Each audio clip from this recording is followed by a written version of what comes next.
Hey there, this is Jeff, and I'm going to talk about this song by the Beatles called Michelle. It's a very beautiful song, and I'm here to tell you beautiful music always makes sense. So, the first thing about the song is listening to the melody. Yeah, the melody goes something like this. Let's see.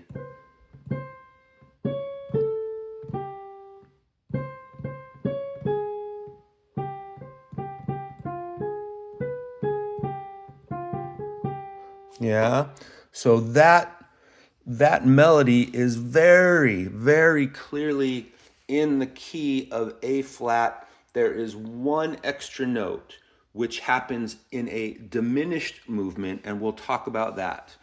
But that's the first thing about understanding music or a song is listening to the melody. Yeah. This song has three parts. It's got an intro, which is the same as the chorus. It's got a verse, it's got a pre chorus, and it's got the chorus. Now, the verse, the intro has these curious chords here, especially that part. And I'm going to tell you that sometimes chords are not the best way to think about music. And this would be one of those examples because those chords don't really help. Those chords don't help at all. So, that intro, I'm just going to tell you that I think of it like this. There's an F minor movement that eventually takes us to a D flat major 7 and then to a C. Now, because you're an experienced musician, when you see this kind of movement, you immediately know that this is harmonic minor. So from the melody, we saw that the key is A flat. F minor is the relative minor of A flat, but they're doing some harmonic minor action, which is not the major scale. Yeah, your typical major derived from your major scale. It's got some fun notes in it that leads you to this type of chord progression. So that's the first information about this song. Going from the intro to the verse, we get a chord movement like this. We've got an F to a B flat 7 sharp 9 to a E flat. Yeah. And then it goes to this D diminished to a C with some quick B diminished action and then the C again. So one of the things that makes this song really beautiful and makes sense, that intro started in F harmonic minor. We got to the C chord, which is the 5 chord. Yeah. It's a dominant 7th chord. It takes you back to your 1. However, going from the end of that intro into the verse, it takes us to an F major. So it changed harmonic tonality on us. And that is fun music, okay? But that does not make this the 1 chord. When you see F, B flat, E flat, you are seeing a 2-5-1 movement, which is very classic, standard 20th century, early great songbook, jazz American songbook music writing. When you see that kind of movement, the E flat is your 1 chord. The B flat is the 5th of the E flat. The F is the 5th of the B flat. That is a 2-5-1 movement. So what happened was harmonically, we changed the key. Now, what's fun and really allows us to be beautiful is the melody notes are still in the key of A flat. Harmonically, we moved to E flat. That gives the music just beauty and fun and excitement. From the key of E flat, you can throw down with your D diminished. This is where the extra note of the melody occurs.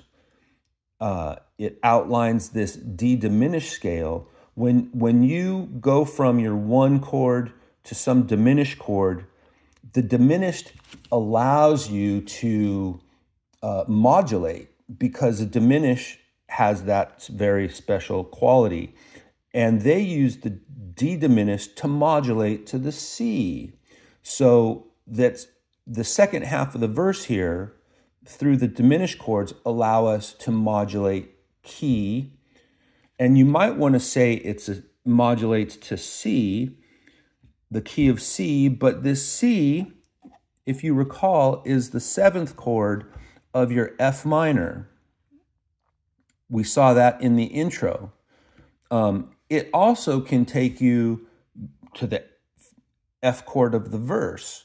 So this C, resolving to the C, is resolving to a dominant chord that gives you the sensation, the feeling that you're going to go somewhere.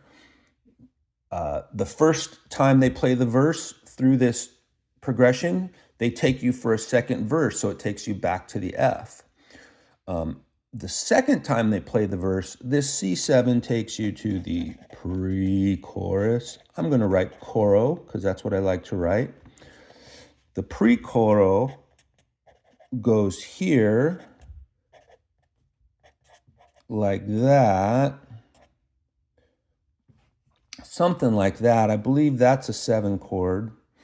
So what you'll notice here is F minor, D flat, C7, just like up here in the intro, F minor, D flat, C7.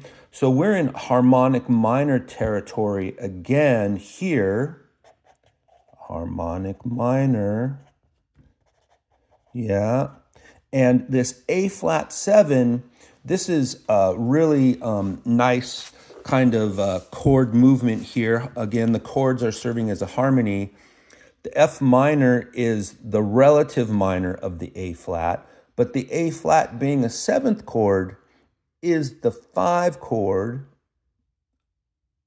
of this D flat. So this A flat is taking us, the F minor, the A is the third of the F minor, right? So this is kind of the same chord, same harmonic quality, but once you paint it as an A flat 7, that's a dominant chord taking you to the D flat.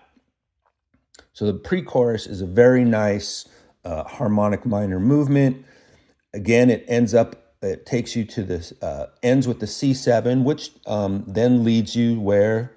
To the chorus. I'm just going to write coro because that's what I like to write. Again, the harmony of the chorus is the same as the intro. You've got this F minor movement that takes you to D flat 7 to C, and that is harmonic minor, which we said already. And the thing that really cements this or solidifies this chorus is that the melody hangs on the C note. What are the words there? I will say the only words I know that you'll understand. During that F movement that has that really cool descending thing, in the harmony, the melody is staying fixed on that C note. And so that really strongly holds down the F quality, while the harmony has that very nice descending movement. And eventually the melody lands on the G, which is the fifth of the C7. Again, a real solid quality to those notes in that harmony.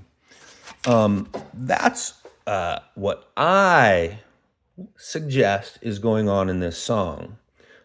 It's beautiful and it totally makes sense. Any other cool songs that you think are weird and beautiful? Let me know, and we'll see if we can find out how they make sense. All right. That's Jeff, and I'm out of here.